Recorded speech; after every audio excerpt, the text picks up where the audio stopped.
백제, 신라와 함께 삼국시대를 빛낸 나라 고구려. 기원전 37년 동명성왕 주몽이 세운 고구려는 동북아를 호령하며 705년의 찬란한 역사를 기록했습니다. 북한 지역인 한반도 북부를 중심으로 발전한 고구려. 그래서 남한에서는 고구려 역사의 흔적을 발견하기 참 어려운데요.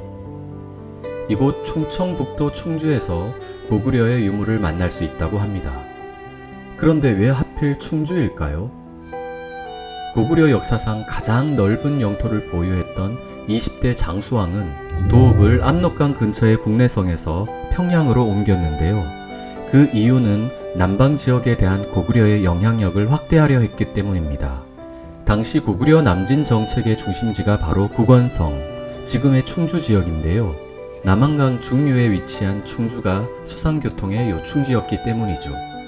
이곳 충주에 고구려 장수왕의 큰 포부를 확인할 수 있는 유물을 확인하러 왔습니다.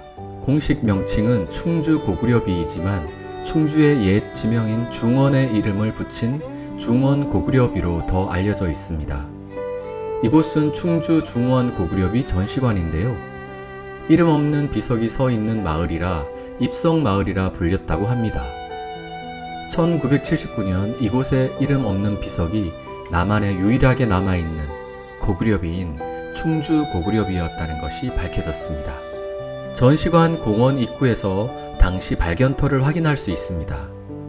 실제 비석은 유물 보호를 위해 전시관 안으로 들어가서 확인할 수 있었는데요. 비가 세워진 시기에 대해서는 여러 가지 학설이 있으나 고구려가 남한강 유역까지 영역을 확장한 5세기 장수왕 때 세워진 것으로 추정된다고 하네요.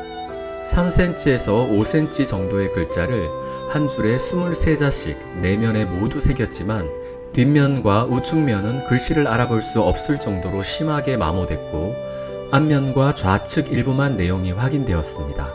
이처럼 충주 고구려비는 고구려 영토의 경계를 표시하는 비로 이를 통해 백제의 수도인 한성을 함락하고 한반도의 중부 지역까지 장악하여 그 영토가 충주 지역에까지 확장되었음을 알 수 있습니다. 또한 역사적으로 고구려와 신라, 백제, 삼국의 관계를 알려주는 귀중한 자료이자 우리나라에 남아있는 유일한 고구려비라는 점에서 커다란 역사적 가치를 지니는데요. 이러한 중요성 때문일까요? 1981년 국보 제205호로 지정됐습니다. 또 전시관에는 중국 지린성에 있는 광개토 대항비의 탁본을 볼 수도 있는데요. 광개토 대항비는 아버지의 업적을 기리기 위해 아들 장수왕이 세운 것으로 높이가 무려 6.39m에 이릅니다.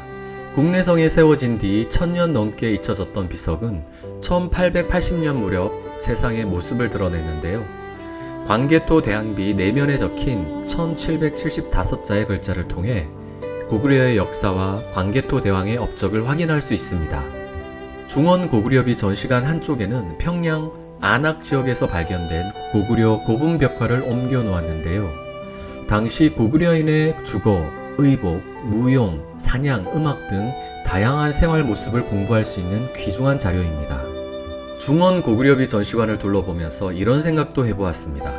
만약 고구려 광개토 대왕과 장수왕이 삼국을 통일하고 그 땅이 지금까지 우리의 국경이 되었더라면 어땠을까? 그렇다면 우리는 러시아, 중국, 미국과 어깨를 나란히 할 수 있는 힘 있는 나라가 되지 않았을까? 하는 이런저런 생각이 들었습니다.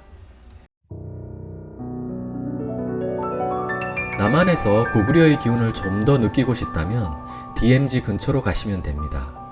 경기도 연천에는 고구려와 신라 국경 역할을 했던 고구려의 성이 있는데요. 임진강 유역 현무암 절벽 위에 위치한 사적 제467호 호로고루성입니다. 삼국시대부터 이 일대를 호로하라고 불렸던 데서 명칭이 유래됐습니다. 한강 유역에서 후퇴한 고구려가 6세기 중엽 이후 7세기 후반까지 약 120여 년 동안 임진강을 남쪽 국경으로 삼으면서 임진강 유역에 위치한 호로고루성이 중요한 기능을 수행했을 것으로 추정하고 있습니다. 호로고루성은 고구려가 평양 지역에서 출발하여 남하할 때 개성, 장단, 고랑포를 통해 임진강을 건너는 가장 단거리 지역입니다. 이 성의 높이는 해발 22에서 30m 정도이고 전체 둘레는 401m 정도이며 면적은 2000평 정도입니다. 호로고르의 축조 시기는 동벽을 축조하지 않았던 시기와 동벽을 축조한 이후 시기로 구분되며 그 구분 시점은 광개토 대왕에서 장수왕 때의 시점으로 추정되고 있습니다. 신라 문무왕 2년 김유신이 평양으로 군량미를 운반하고 돌아오는 길에 표로와 부근에서 고구려군과 교전을 벌였다는 기록이 있는데요. 이 기록으로 보아 7세기 후반까지도 신라가 이 지역을 완전히 장악하지는 못했던 것으로 짐작할 수 있습니다. 오늘은 한반도를 넘어 아시아를 호령했던 고구려의 역사를 찾아봤는데요. 하루빨리 북한에 남겨진 고구려의 유물도 만날 수 있으면 좋겠습니다.